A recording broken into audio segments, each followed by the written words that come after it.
Let's take a look at the chart action for Dogecoin. Okay, so here's what I've been looking at on Dogecoin. We started trending down and I'd been looking at this previous bottom down here at around 0.111. We were trending down, we came down, hit that level, filled my limit order, and then we started to get a bounce. I was targeting the previous resistances right here and right here. These levels are sitting at around 0.123 and this top one up here is sitting around 0.135 or 0.134. In my last video, I was also watching this 4-hour 180 moving average.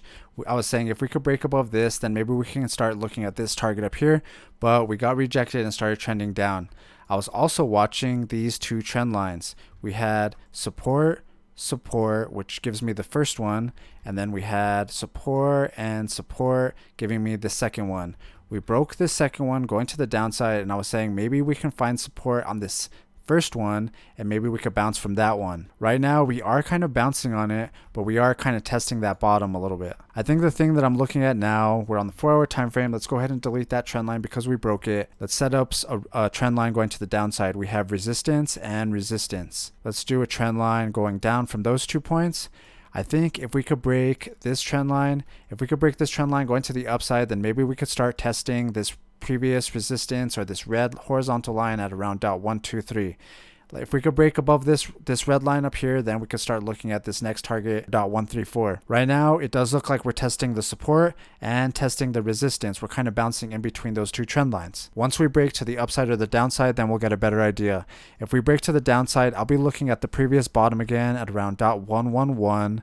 And if we break to the upside, I'll be looking to break this top resistance level again. For me, once we broke this trend line going to the downside, it was a signal that we're going to start heading down.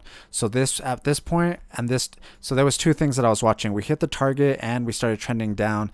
That was a signal for me to take profits, and now we're heading down. So now what I'm looking at is setting up a limit order down here again. If we break this trend line going up, then maybe we can get more confident, but until we break this trend line or this resistance, then I'm still going to be kind of skeptical. The other thing you can argue, I guess, is we have support right here. We have support and support. Let's go ahead and set up another horizontal orange line, maybe something like this. This level is sitting at around 0.118. It's possible that we hold this level and this is where we break to the upside. But in general, like I've been talking about, Dogecoin has been kind of disappointing lately, so I wouldn't be surprised if we broke it going to the downside.